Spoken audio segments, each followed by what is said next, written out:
Greenland কবজায় নিতে অনড় Trump, বিরোধিতাকারী দেশগুলোর উপর 100% শুল্কের হুমকি, পররাষ্ট্রনীতিতে অগ্রহণযোগ্য বলছে ফ্রান্স।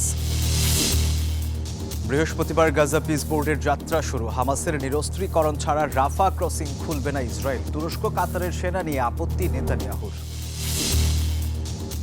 এবং ইরানে দাঙ্গাবাজদের আলটিমেটাম, আত্মসমর্পণে শাস্তি কমবে, বিচার নিশ্চিতে খামেনি প্রশাসন, ফের তেহরানে হামলার হুঁশিয়ারি ইসরায়েলের।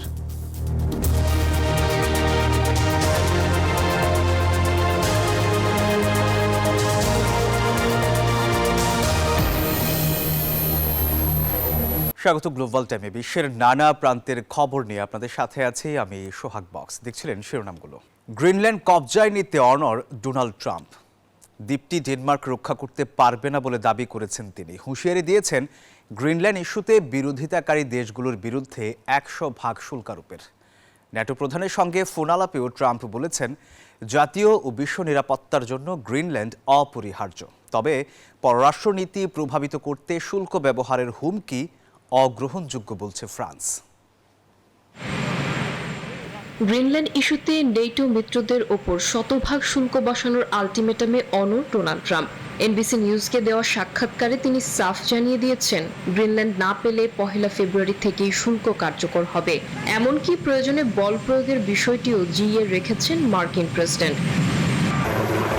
তবে গ্রিনল্যান্ডের প্রধানমন্ত্রী জেন্স ফ্রেডেরিক নিলসেন আবারও স্পষ্ট করেছেন দ্বীপের ভবিষ্যৎ ঠিক করার মালিক কেবল তারাই, তাই কোনো হুমকির কাছেই মাথা নত করবে না তার দেশ।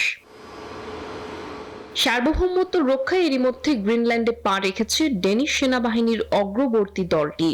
দেশটির পররাষ্ট্রমন্ত্রী লার্স লোকে রাসমুসেন ট্রাম্পকে রেড লাইন ক্রস না করার আহ্বান জানিয়ে বলেছেন হঠকারী সিদ্ধান্ত ছেড়ে যুক্তরাষ্ট্রের উচিত আলোচনায় বসা।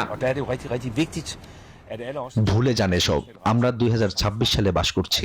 মানুষের মধ্যে পণ্য কেনাবেচা চলে, কিন্তু মানুষ কেনাবেচা করা যায় না। এই নিয়মটাই শেষ কথা। ইইউ একজোট হলেও ভিন্ন সুর হাঙ্গেরির গলায়। দেশটির পররাষ্ট্রমন্ত্রী পিটার সিজার্তো জানিয়েছেন গ্রিনল্যান্ড ইস্যু ইইউর বিষয় নয়, এটি দুই দেশের দ্বিপাক্ষিক সমস্যা যা আলোচনার মাধ্যমেই সমাধান সম্ভব। Desk report, news 24। বৃহস্পতিবার ট্রাম্পের নেতৃত্বে স্বাক্ষর অনুষ্ঠানের মধ্য দিয়ে যাত্রা শুরু করবে গাজা পিস বোর্ড। সুইজারল্যান্ডের দাভোসে অর্থনৈতিক ফোরামের সাইডলাইনে এই বৈঠকে বসেছেন আমন্ত্রিত বিশ্ব নেতারা।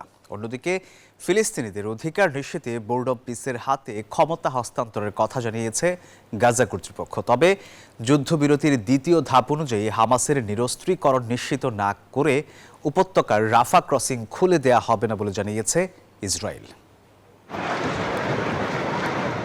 গাজা উপত্যকায় শীতকালীন ঝড়ে বিপর্যস্ত বাসিন্দারা, এর মধ্যেই নিরীহ ফিলিস্তিনিদের উপর ইসরায়েলি হামলা অব্যাহত রয়েছে। এমন প্রেক্ষাপটেই মার্কিন প্রেসিডেন্ট ডোনাল্ড ট্রাম্প প্রস্তাবিত আন্তর্জাতিক সংস্থা পিস বোর্ড গঠনে তোড়জোড় চলছে। জাতিসংঘকে পাশ কাটিয়ে গঠন হতে যাওয়া সংস্থাটিতে অংশ নিতে আমন্ত্রণ পেয়েছেন ইউরোপীয় মিত্র কানাডা, ফ্রান্স, জার্মানি, ইতালি, ইউরোপীয় কমিশন, মধ্যপ্রাচ্য সহ 60 দেশ। আমন্ত্রণ পেয়েছে রাশিয়াও, যারা মূলত গাজার যুদ্ধ পরবর্তী পরিস্থিতি, হামাসের নিরস্ত্রীকরণ পর্যবেক্ষণ করবে। ফ্রান্সের মতো গুরুত্বপূর্ণ দেশ আমন্ত্রণ প্রত্যাখ্যান করলেও বাকিদের নিয়ে সুইজারল্যান্ডের দাভোসে অর্থনৈতিক ফোরামের সাইডলাইনে বসবে বৈঠক। বৃহস্পতিবার আনুষ্ঠানিক স্মারক শোয়ের মধ্য দিয়ে 2 বছরের জন্য যাত্রা শুরু করবে পিস বোর্ড। মার্কিন প্রস্তাবকে স্বাগত জানিয়ে শান্তি প্রতিষ্ঠায় অংশ নেয়ার কথা জানিয়েছে কানাডা ও যুক্তরাজ্য। অন্যদিকে পিস বোর্ডের টেকনোক্রেট সরকারের হাতে ক্ষমতা হস্তান্তরের সম্মতি জানিয়েছে গাজার স্বাধীনতাকামী সংগঠন হামাস। যদিও সংগঠনটির এই ঘোষণাকে হঠকারিতা আখ্যা দিয়েছে ইসরায়েল। তেল আবিবের দাবি, মার্কিন প্রশাসনের শান্তি কাঠামোর আড়ালে নতুন করে শক্তি সঞ্চয়ের চেষ্টায় আছে হামাস। এতে সংগঠনটি অস্ত্র না ছাড়লে রাফা ক্রসিং বন্ধ থাকবে বলে জানিয়েছে নেতানিয়াহু প্রশাসন। এমনকি গাজায় তুরস্ক ও কাতারের সেনা মোতায়েন নিয়েও আপত্তি জানান প্রধানমন্ত্রী বেনিয়ামিন নেতানিয়াহু। নীরব দাস, নিউজ 24। ইরানের বিক্ষোভে মানুষ হত্যা, মসজিদ ও সরকারি স্থাপনায় হামলাকারীদের বিচার নিশ্চিত করতে চায় খামেনি প্রশাসন, আদায় করতে চায় ক্ষতিপূরণ। এতে 3 দিনের আলটিমেটাম দিয়ে দাঙ্গাবাজদের স্বেচ্ছায় আত্মসমর্পণের সুযোগও দিচ্ছে তেহরান। এর মধ্যেই ফের ইরানে হামলা চালানোর ইঙ্গিত দিলেন ইসরায়েলের প্রধানমন্ত্রী বেনিয়ামিন নেতানিয়াহু। ইরানের রাজধানী তেহরানের সড়কে ভিড়ছে সাধারণ মানুষের আনাগোনা, বাড়ছে কর্মব্যস্ততা। তেহরান জানিয়েছে শুক্রবার নাগাদ ইন্টারনেট সংযোগ পুরোপুরি সচলে কাজ চলছে। ইসলামী প্রজাতন্ত্রের সরকার বিরোধী আন্দোলনে 5,000 বিক্ষোভকারীর প্রাণ যাওয়ার খবরে চলছে তদন্ত। দেশের গোয়েন্দা সংস্থার দাবি, বিক্ষোভের সুযোগে পশ্চিম সীমান্ত হয়ে বেশ কিছু সন্ত্রাসী অনুপ্রবেশ করে হত্যাকাণ্ড ঘটিয়েছে। এসব সন্ত্রাসীর বিচার নিশ্চিতে দেশের বিভিন্ন স্থানে গ্রেপ্তার অভিযান পরিচালনার কথা জানিয়েছে আইনশৃঙ্খলা বাহিনী। হত্যাকাণ্ড, মসজিদ ও সরকারি স্থাপনায় হামলাকারীদের বিচার কাজ ও ক্ষতিপূরণ আদায় নিশ্চিতেও তৎপর ইরান। প্রধান বিচারপতির কার্যালয় জানায়, ষড়যন্ত্রকারীরা 3 দিনের মধ্যে স্বেচ্ছায় আত্মসমর্পণ করলে শাস্তি কমিয়ে দেওয়া হবে। এছাড়া বিদেশি দাঙ্গাবাজরা ছাড় পাবে না বলেও জানান দেশটির প্রধান বিচারপতি। এদিকে বিশ্বমঞ্চ থেকে খানিকটা দূরত্ব বজায় রাখছে তেহরান। যোগ দিচ্ছে না সুইজারল্যান্ডের দাভোসে বসতে যাওয়া বিশ্ব অর্থনৈতিক ফোরামের 56তম আসরে।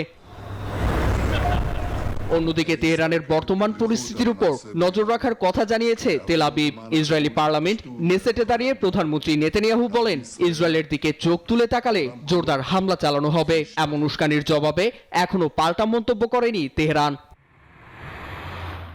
নীরব দাস, নিউজ 24। যুদ্ধবিরতির একদিন পর আবারও সংঘর্ষে জড়ালো সিরিয়ায় সেনা ও কুর্দি নেতৃত্বাধীন সিরিয়ান ডেমোক্রেটিক ফোর্সেস এসডিএফ। এই সুযোগে সিরিয়ার একটি কারাগার থেকে পালিয়ে গেছে প্রায় 1.5 শতাধিক আইএস যোদ্ধা।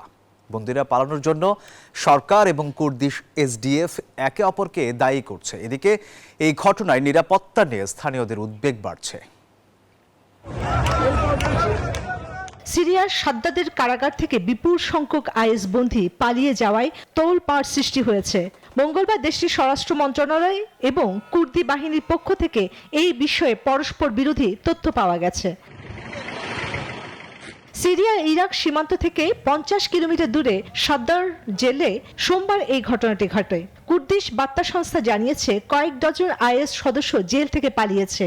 এই জন্য সরকার এবং কুর্দিশ এসডিএফ একে অপরকে দায়ী করছে। জেল রক্ষণাবেক্ষণ এবং প্রহরার দায়িত্ব ছিল আইএসডিএফের উপর। এদিকে আইএসডিএফের দাবি, সরকারি বাহিনী তাদের আক্রমণ করায় তাদের হাত থেকে জেল নিরাপত্তার ক্ষমতা চলে যায়। সিরিয়ার সেনারা অবশ্য এই আক্রমণের ঘটনাকে অস্বীকার করেছে। বন্দীদের খোঁজে অভিযান চালাচ্ছে সেনারা। এদিকে নিরাপত্তা পরিস্থিতি অবনতির আশঙ্কায় স্থানীয় বাসিন্দাদের মধ্যে উদ্বেগ বাড়ছে। আমরা আর আতঙ্কে থাকতে চাই না, কিন্তু কোনোভাবেই তা সম্ভব হচ্ছে না। আর কত পালিয়ে পালিয়ে থাকবো। সিরিয় স্বরাষ্ট্র মন্ত্রণালয় জানায়, কারাগার থেকে বন্দী পালানোর ঘটনার পর অনিশ্চিত অবস্থায় রয়েছে যুদ্ধবিরতি। এর আগে রবিবার দামেস্কের সঙ্গে একটি একত্রীকরণ চুক্তির আওতায় ইসলামী স্টেটের বন্দীদের রাখা কারাগারের দায়িত্ব সিরিয়ার সরকারের কাছে হস্তান্তরের কথা ছিল। চন্দ্রা, নিউজ 24। মরিশাসের কাছে চাগুস দ্বীপপুঞ্জ হস্তান্তর চুক্তি ঘিরে যুক্তরাজ্য ও যুক্তরাষ্ট্রের রাজনীতিতে নতুন করে উত্তেজনা তৈরি হয়েছে। যুক্তরাজ্য সরকারের একজন মুখপাত্র বলেছেন, আদালতের একাধিক রায়ের ফলে দিয়েগো গার্সিয়ায় অবস্থিত যুক্তরাজ্যের যৌথ সামরিক ঘাঁটির কার্যক্রম ভবিষ্যতে হুমকির মুখে পড়তে পারত। গার্সিয়ার সামরিক ঘাঁটির ভবিষ্যৎ সুরক্ষিত করতেই এই চুক্তি করা হয়েছে। গার্সিয়ার ঘাঁটির কার্যক্রম বহু প্রজন্ম ধরে নিশ্চিত থাকবে। এই চুক্তিকে স্বাগত জানিয়েছে যুক্তরাষ্ট্র, অস্ট্রেলিয়া এবং 5 রাইজ জোটের অন্যান্য দেশ। নাইজেরিয়ার কাদুনা রাজ্যে 2টি গির্জায় হামলা চালিয়ে 163 জন পুণ্যার্থীকে অপহরণ করেছে দেশটির সশস্ত্র বন্দুকধারীরা। পুলিশ জানায়, অত্যাধুনিক অস্ত্র নিয়ে বিপুল সংখ্যক বন্দুকধারীরা হামলা চালায়। এ সময় তারা গির্জার প্রবেশ পথগুলো বন্ধ করে দেয়। পুণ্যার্থীদের অপহরণ করে পাশের জঙ্গলে নিয়ে যায়।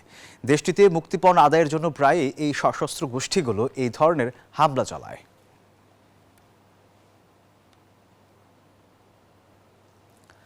অস্ট্রেলিয়ার নিউ সাউথ ওয়েলসে বেড়েছে হাঙরের আক্রমণ। গেল 48 ঘন্টায় চতুর্থবারের মতো আক্রমণের শিকার হয়েছেন সার্ফাররা। তাদের একজন হাঙরের কামড়ে আহত হলে তাকে হাসপাতালে নেওয়া হয়। বর্তমানে তিনি বিপদমুক্ত আছেন বলে জানানো হয়েছে। এই ঘটনায় জনমনে আতঙ্ক ছড়িয়েছে। পরিস্থিতি স্বাভাবিক না হওয়া পর্যন্ত জনসাধারণের নিরাপত্তা রক্ষার্থে বন্ধ থাকবে সিডনির সমুদ্র বন্দর। এই ছিল গ্লোবাল টাইমে। ধন্যবাদ সবাইকে।